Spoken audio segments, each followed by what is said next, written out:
Hello, welcome to the Logic Academia Mathematics class, and today our topic is indices. An index is a number that tells how many times a term is to multiply itself. For example, 5 raised to the power 4. This is an index number, 5 being the base and 4 being the power or index.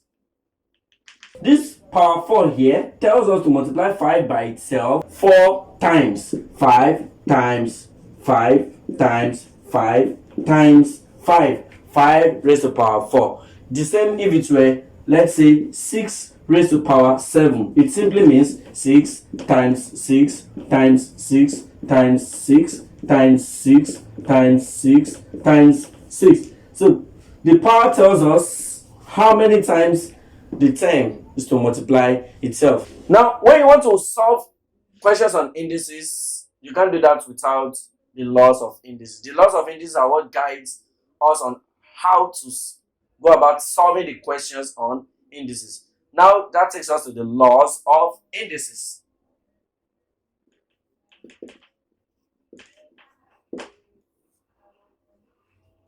And the first law is the exponent law for a product of power. That says a raised to the power m times a raised to the power n equals to a raised to the power m plus n, which means when we are multiplying two index numbers or terms together, you add the powers. Let's apply that in an example. For example, x raised to the power 5 times x raised to the power 6 equals to x raised to the power 5 plus 6. Meaning, according to this law, you add the powers together, 5 plus 6, and that will give us x raised to the power 11. Another example of that is 2y raised to the power 4 times 3 times 3y raised to the power 5 equals to, now, when there are coefficients with the variables, you multiply out the coefficients first, 2 times 3 to get 6, and then apply the law here, y raised to the power 4 plus 5, which is equal to 6y raised to the power 9. And that's that on the first law of indices. Now we are moving on to the second law, which is the exponent law for quotient. Exponent law for a quotient. That's the second law. And it says a raised to the power m divided by a raised to the power n, we give a raised to the power m minus n. Which means, if you have an example as this, for example, x raised to the power 11 divided by x raised to the power 7, this will give us x, according to this, subtract the powers, raised to the power 11 minus 7, which will give x raised to the power 4. Another example of that is 6m raised to the power 7 divided by 2m squared. Now, whenever this 2m squared, first we divide the coefficients, that's 6 over 2, then m raised to the power 7 minus 2, which will give us 3m raised to the power 5. Now we are moving on to the third law of indices. Now the third law, which is the exponent law for power of a power, simply says a raised to the power m all raised to the power n. You simply multiply the powers, which is a raised to the power m n. And this can be seen where we apply something like this, x raised to the power 5 all raised to the power 6. This will give x raised to the power 5 times 6, which is what?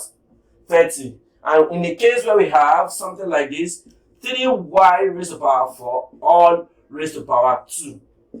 Now, in this kind of question, the square here affects the 3 and the y raised to power 4. So first we are going to say 3 square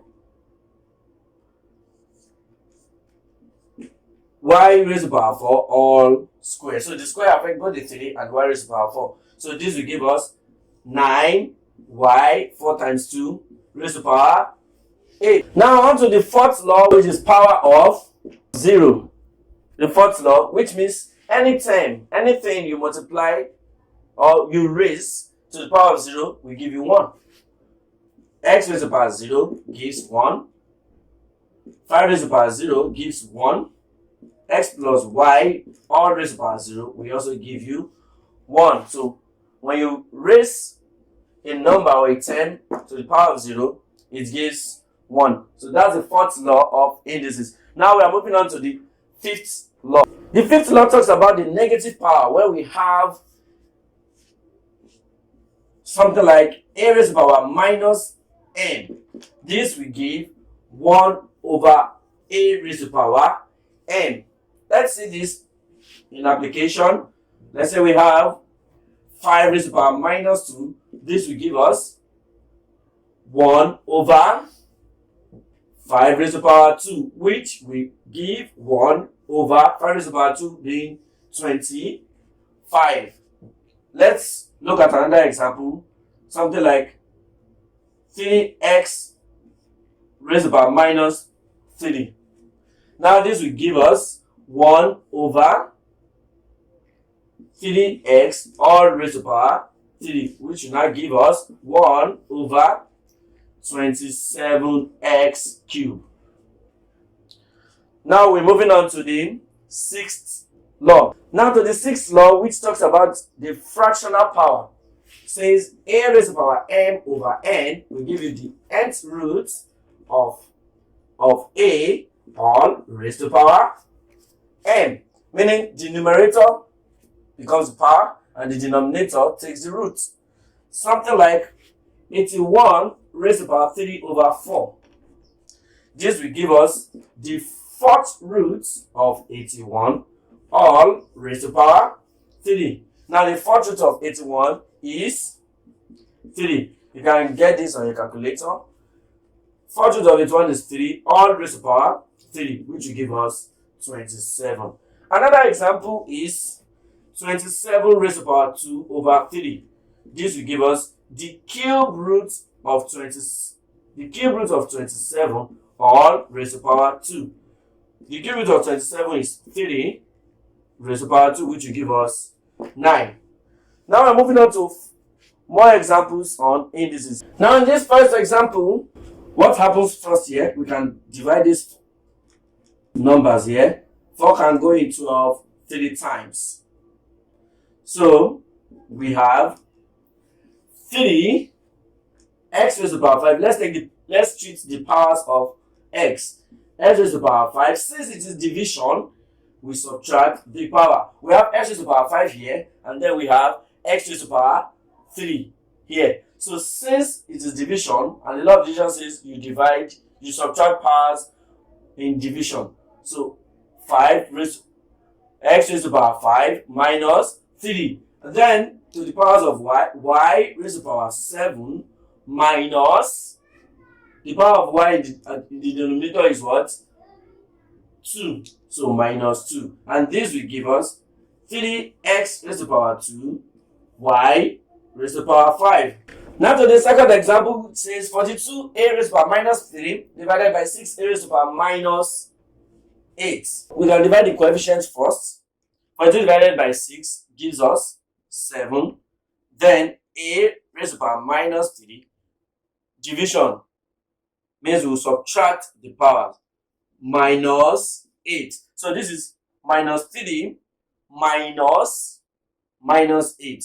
This minus comes from the law of indices, which says when you are dividing powers, you when it's division, then you subtract the powers. So minus 3 minus 8. So this is 7a minus 3 plus 8, which will give us 7a raised to the power 5.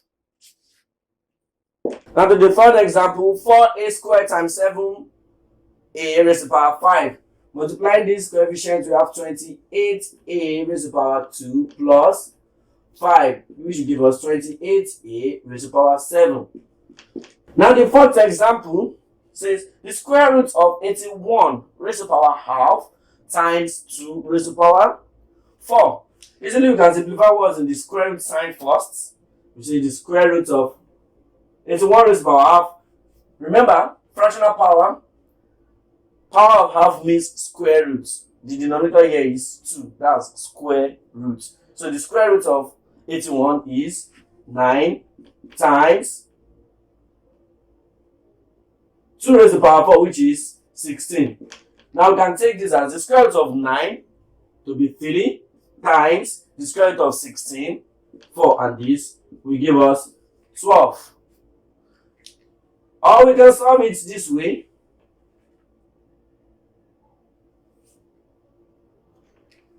Take this square root out. This is 81 raised to the power half times 2 raised to the power 4, all raised to the power half. Since this square root now we're taking it as a power, so that is raised to the power half. Multiply it out. That's 81 raised to the power 1 over 4 times 2 raised to the power 2. 81 raised to the power 1 over 4 means 4th root of 81, which is 3 times 4, still gives us 12. Now to the fifth example, minus 12x raised to the power 11, y raised to the power 12, all raised to the power 4 over 2y raised to the power 8, x raised to the power 5. Now, let's expand this bracket here. This will give us minus 12 all raised to the power 4, x 11, x raised to the power 11 all raised to the power 4, y raised to the power 12 all raised to the power 4 over 2y raised to the power 8, x raised to the power 5. Minus 12 raised to the power 4 equals to 20,736. X raised to the power 11 all raised to the power 4 is 11 times 4, which will give us x raised to the power 44. Then y raised to the power 12 all raised to the power 4 will give y raised to the power 48. Multiplying the powers all over 2y raised to the power 8, x raised to the power 5. Now these two can divide this and we have 10,368. Then dealing with the powers of x. This is x raised to the power 44, and this is x raised to the power 5 at the denominator here. Now, because it is division, we are going to subtract the powers. So this is x raised to the power 44 minus 5. Then dealing with the powers of y, this is y raised to the power 48, the same thing, minus 8. And this will give us 10,368x raised to the power 39, y raised to the power 40. And that's our final answer. Now, so when I want to deal with questions like this involve more than one law. So there are questions whereby you might need to apply more than a law, 2 laws, 3 laws, as it goes. So here, we just take it from here. Whenever you have numbers like this, questions like this, that you have numbers, different numbers in the bracket, you multiply out the brackets. So this is minus 12 raised to the power 4. Then x raised to the power 11, all raised to the power 4, power of the power. Then y raised to the power 12, all raised to the power 4. All over, the denominator remains the same. Now, minus 12 raised to the power 4. We can, with the help of the calculator, we can get this minus 12 raised to the power 4. That will give us 20,736x raised to the power 44. That will give us 20,736. Then x raised to the power 11, all raised to the power 4. 11 times 4 will give us x raised to the power 44. And then y raised to the power x and 12, all raised to the power 4. 12 times 4 will give us y raised to the power 48. So that's how to deal with that. Then you deal with the powers of x and the powers of y. And this will give us this. So 44 minus 5 will give us 39, then y raised to the power 48 minus 8, that will give us y raised to the power 40. So that's how to do with that question. Alright, the sixth example, the square root of v squared times 16v raised to the power 4 all over 100v squared. The square root of v squared gives v times the square root of 16, which is 4. Then square root of v raised to the power 4 will give us v squared all over square root of 100 is 10. Take the square root of v squared, that's v. V cancels v, 2 here, 2 here, 5. So we have 2 over 5v squared.